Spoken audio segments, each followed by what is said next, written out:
Est-ce que tu sais qu'il y a dans le monde encore beaucoup de gens qui pensent que la Terre est plate, à l'image de ce dessin ici qui montre la Terre comme un disque. C'est tout à fait extraordinaire et pourtant il y a des publications sur ce sujet, notamment aux États-Unis. On voit ici un exemple de livre intitulé The Flat Earth Conspiracy, ce qui veut dire la conspiration de la Terre plate. C'est tout à fait extraordinaire. À une époque où on est capable de faire la photo de la Terre vue de suffisamment loin, avec un vaisseau spatial par exemple, on arrive à faire des photos telles que celle-ci, où on voit clairement que la Terre est ronde, que la Terre est sphérique. Elle est ici superbement ronde. Eh bien, les gens qui croient que la Terre est plate pensent que cette photo est un trucage, que c'est un montage photo qui est destiné à nous duper. Ça fait donc partie d'une espèce de conspiration, un complot contre l'idée de la Terre plate. C'est quelque chose d'assez étonnant, mais on pourrait malgré tout essayer de comprendre ces gens. Et il est vrai que si on observe la Terre à échelle humaine, eh bien, on voit la Terre comme étant plate. Ceci est d'autant plus vrai en Belgique, là où j'habite. Le plat pays, effectivement, il est plat. Il n'y a rien qui indique que la Terre est ronde. Mais ce n'est pas la seule raison pour laquelle ces gens pensent que la Terre est plate. S'ils pensent que la Terre est plate, c'est surtout parce qu'ils interprètent les textes religieux à la lettre. Ils font ce qu'on appelle une interprétation littérale des textes religieux, tels que la Bible ou le Coran, qui effectivement sont des écrits qui ont été rédigés par des hommes qui ont fait la même expérience que nous de la Terre. À l'échelle humaine, la Terre apparaît bien plate. Et donc ces gens ont décrit la Terre comme étant plate. Ce qui a fourni une vision du monde, en réalité assez séduisante, puisque dans cette vision-là, on peut placer le disque de la Terre ici, sous la supervision d'un Dieu bienveillant qui va donc protéger les hommes qui y habitent.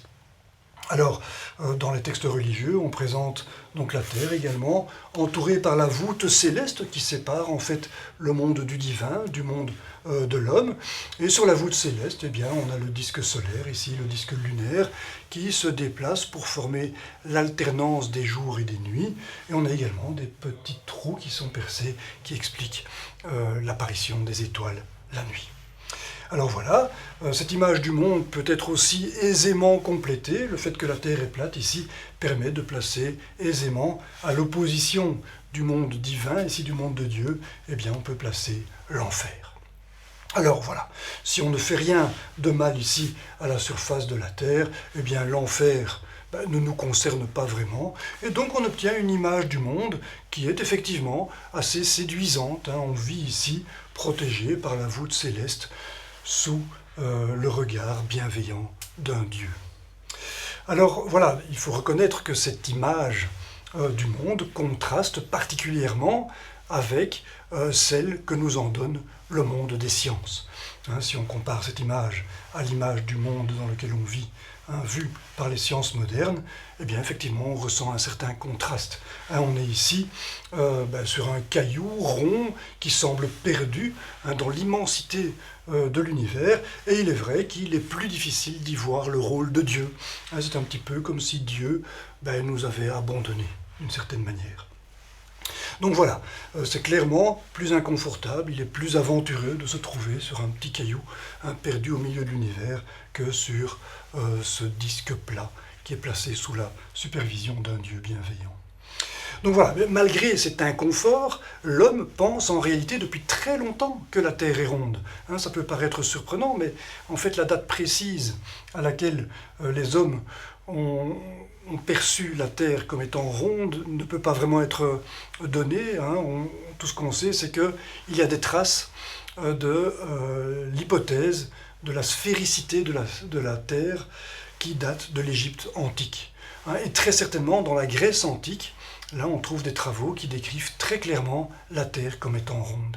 Il y a même un travail qui date du IIIe siècle avant Jésus-Christ, c'est le travail d'Ératosthène, qui est donc un scientifique, philosophe, c'était bien sûr très souvent lié à l'époque, un scientifique philosophe qui a même mesuré la circonférence de la Terre, et comme il a vécu vers la fin du IIIe siècle, ça veut dire qu'il a fait cette mesure il y a plus de 2200 ans. Hein, donc la circonférence de la Terre a en fait été mesurée il y a à peu près 2200 ans.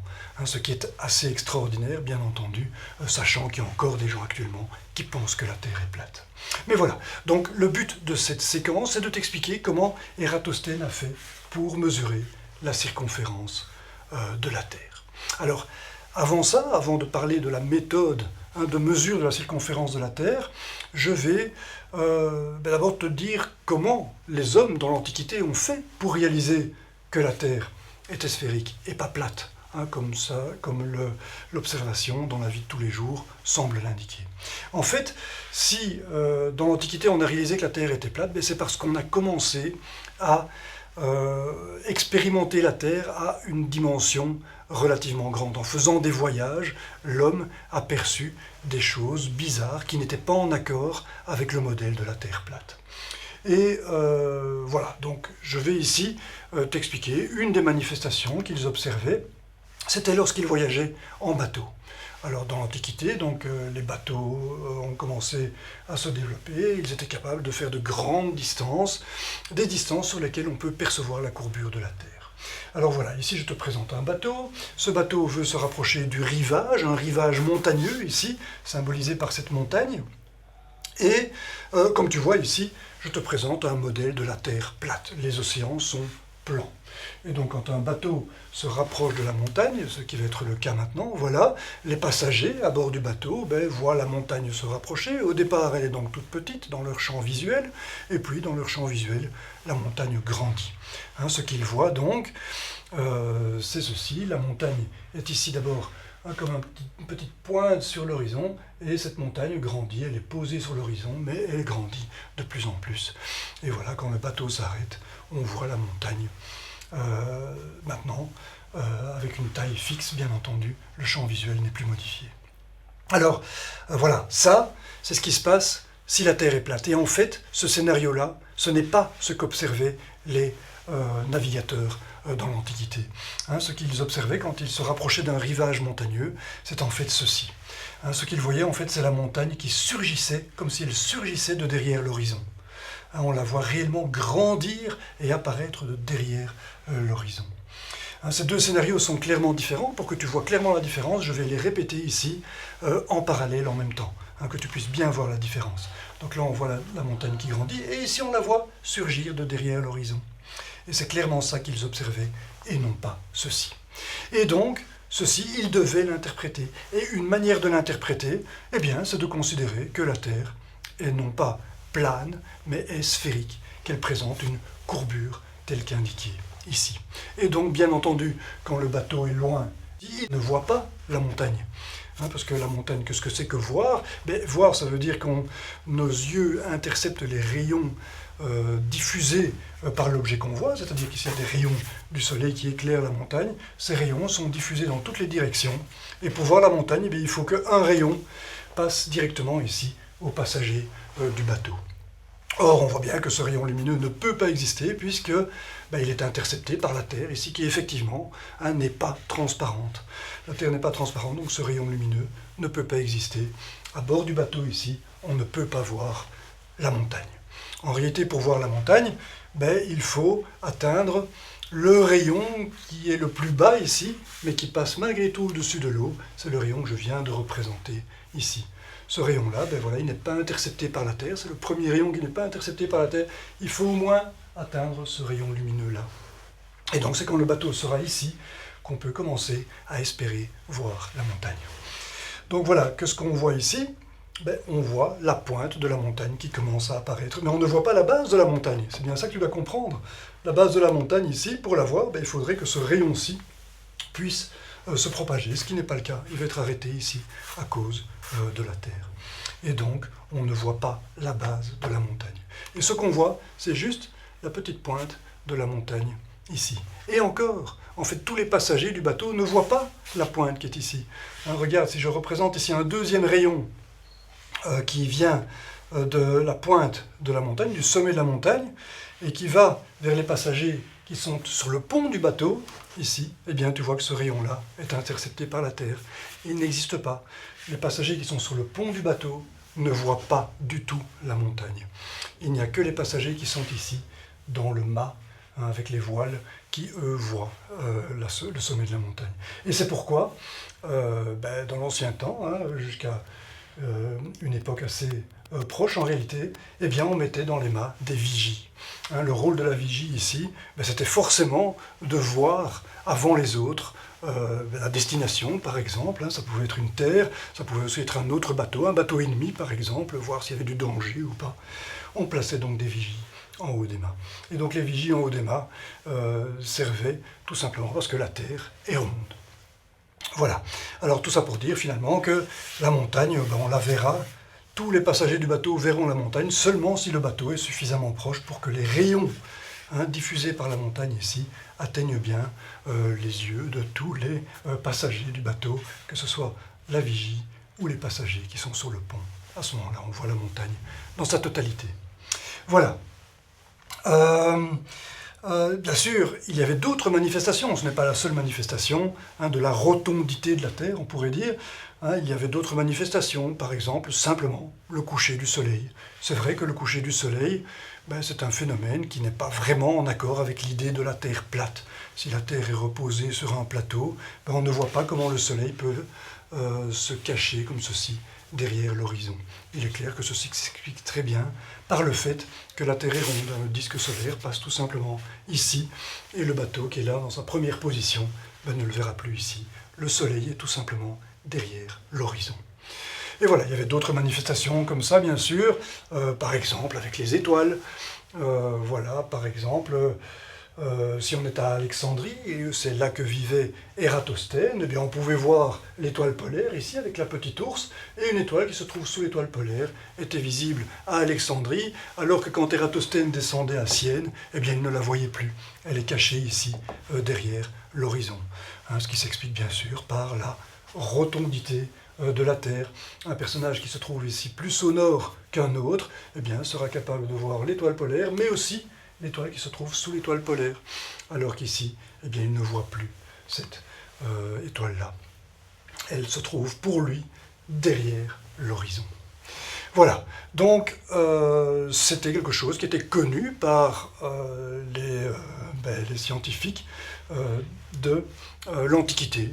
On vivait avec cette idée que la Terre était sphérique. Et en tout cas, c'était très certainement le cas d'Ératosthène, parce que lui, en plus d'être voyageur et observateur, il était directeur de la bibliothèque d'Alexandrie.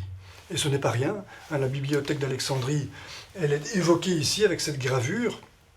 Voilà, c'est une bibliothèque absolument extraordinaire qui contenait des dizaines de milliers de livres, dont des ouvrages scientifiques, et très certainement les ouvrages de Pythagore, qui a vécu au VIe siècle avant Jésus-Christ et qui rapportait déjà cette hypothèse de la Terre sphérique.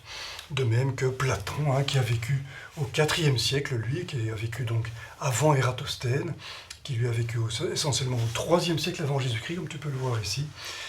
Au IVe siècle, Platon aussi a rapporté des descriptions de la Terre ronde.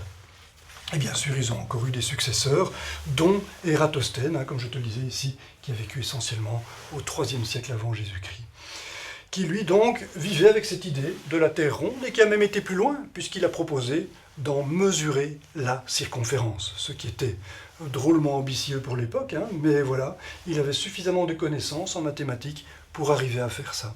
Et c'est ça que je vais t'expliquer dans cette séquence.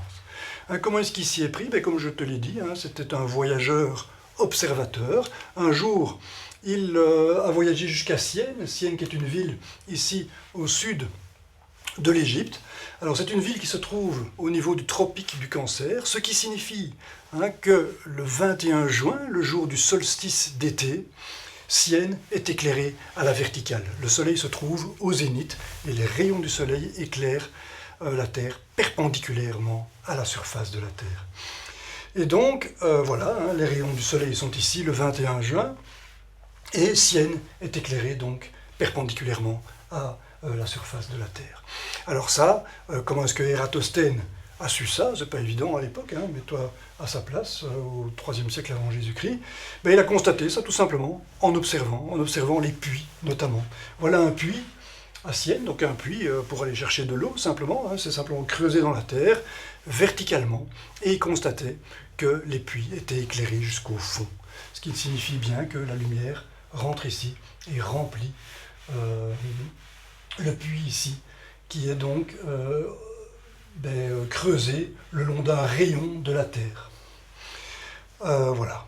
Donc, il a observé ça, et il a observé donc que le 21 juin, à Alexandrie, la situation était bien différente. À Alexandrie, hein, tu sais qu'il y avait le fameux phare d'Alexandrie, ici, sur l'île de Pharos, hein, qui faisait partie de l'Empire grec à l'époque. Et voilà, ben là, ce qu'il a constaté, c'est que Alexandrie n'était pas éclairée au zénith. Le soleil n'était pas au zénith, hein, mais le soleil éclaire Alexandrie avec un certain angle. Voilà. Et donc, comment est-ce qu'il a constaté ça? Ben, tout simplement en regardant qu'il y avait une ombre, en constatant qu'il y avait une ombre au phare d'Alexandrie. Voilà cette ombre. Alors ceci, c'était tout d'abord pour lui une confirmation du fait que la Terre est ronde. C'est une autre manifestation de la rotondité de la Terre, parce que si la Terre était plate, il est clair que quand Sienne est éclairée à la verticale, comme ceci, ce sera le cas aussi pour Alexandrie. Une Terre plate doit donner à la même date le même éclairement, c'est-à-dire ici, le Soleil est au zénith. S'il est au zénith à Sienne, il doit l'être également à Alexandrie. Et donc, Ératosthène a clairement constaté que ce n'était pas le cas, puisqu'on a une ombre ici, au phare d'Alexandrie. Alors, voilà, c'est cette ombre, en fait, qui a permis à Ératosthène de mesurer la circonférence de la Terre. Alors ici, ça va peut-être un petit peu se corser, hein, je vais te conseiller d'être un peu plus attentif encore. On va voir comment Ératosthène, à partir de la mesure de l'ombre là, a pu mesurer la circonférence de la Terre. Donc voilà, pour t'expliquer ça, je vais tout d'abord tracer un rayon lumineux. Ici, je vais le prolonger, hein, comme s'il pouvait traverser la Terre. C'est le rayon lumineux qui passe au travers du puits observé par Ératosthène.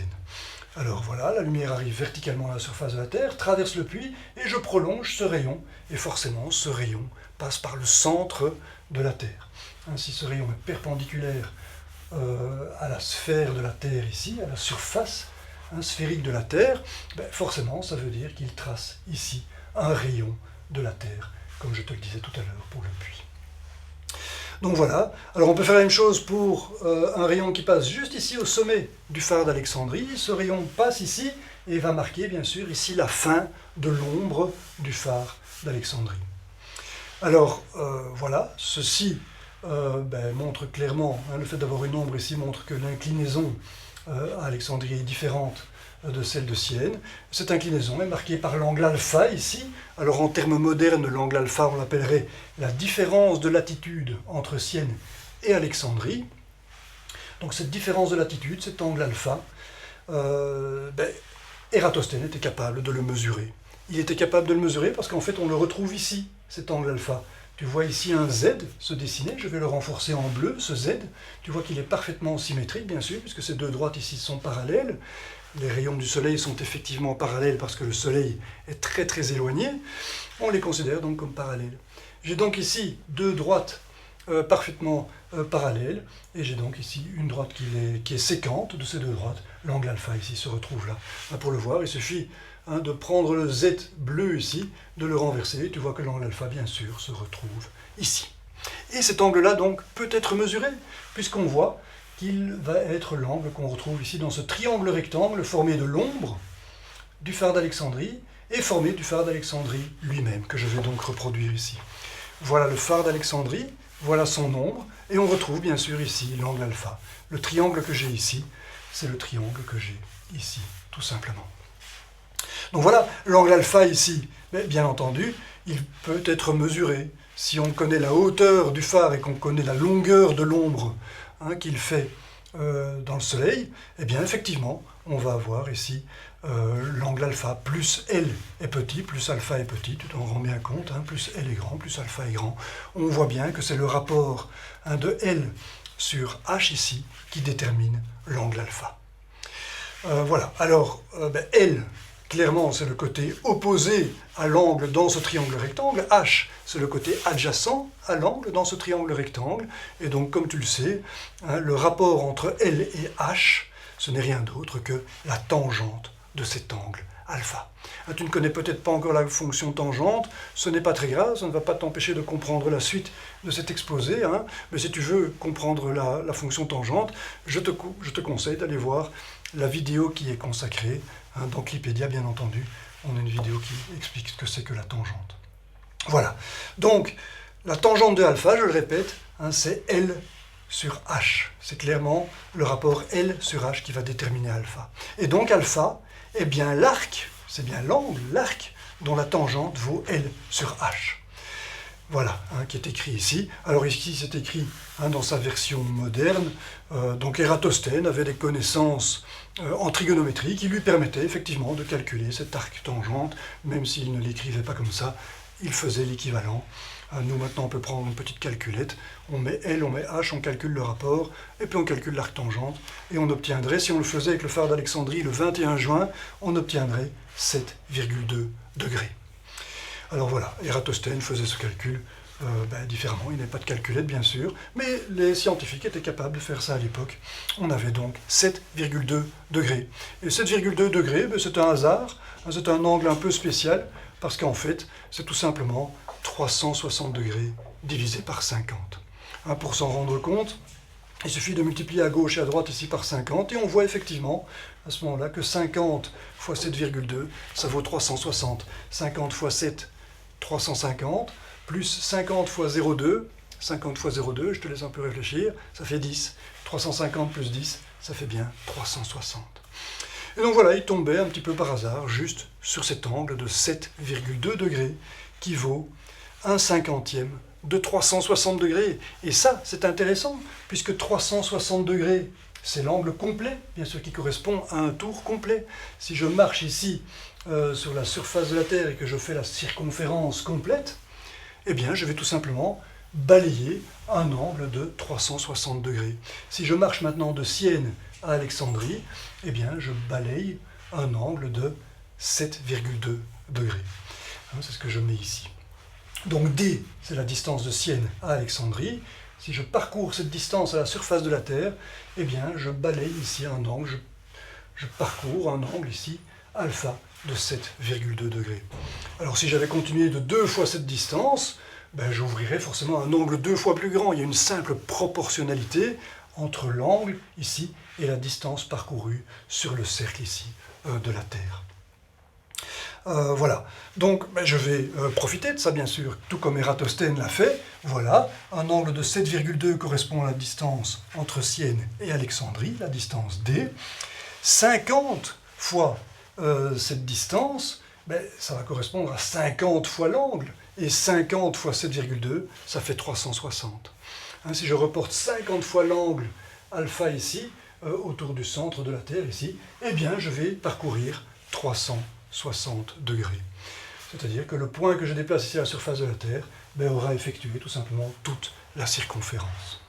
Voilà, donc les choses apparaissent très simples. Juste une petite parenthèse avant de continuer, tu pourrais peut-être être confus à cause de ça. On voit bien ici qu'alpha ne rentre pas 50 fois hein, dans l'angle complet de 360 degrés. C'est simplement pour la clarté du schéma, je n'ai pas pris un angle de 7,2, il est beaucoup plus grand ici. Bien entendu, 7,2, ce sera un tout petit angle qui effectivement rentre 50 fois dans 360 degrés. Mais voilà, donc 7,2 correspond à D, et 50 fois 7,2 correspond donc à 50 fois la distance D.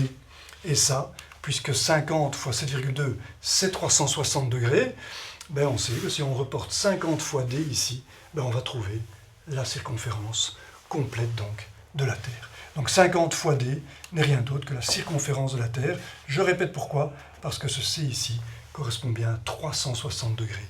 50 fois 7,2 d'un côté et 50 fois D, puisque D correspond bien à 7,2. Ceci est bien correct.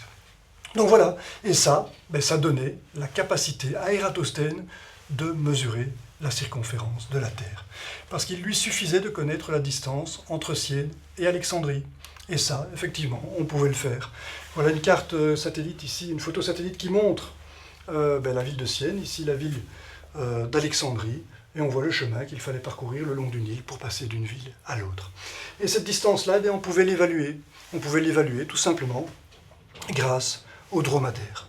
Les dromadaires, quand ils étaient bien aménagés, quand on ne les forçait pas trop, quand on ne les fatiguait pas trop, marchaient à une vitesse très très constante dans le désert ici. Et on estimait à l'époque qu'un dromadaire qui marchait donc normalement, effectuait une distance de 100 stades par jour. Or, un stade, c'est à peu près 157,5 mètres. Et 157,5 fois 100, ça fait 15,75 km. C'est donc la distance qu'un dromadaire parcourait sur une journée dans le désert lorsqu'il était chargé et lorsqu'on le ménageait, quand on lui permettait de marcher à vitesse constante de manière donc bien régulière. Et voilà. Et alors, Ératosthène a constaté que pour passer de Sienne à Alexandrie, il fallait tout simplement 50 jours de voyage. 50 jours, à raison de 15,75 km par jour, ça fait une distance D entre Sienne et Alexandrie, la distance D qui nous intéresse ici, de 50 jours fois 15,75, voilà. Tu prends ta calculette et tu calcules ça, et tu vas trouver 787,5 km.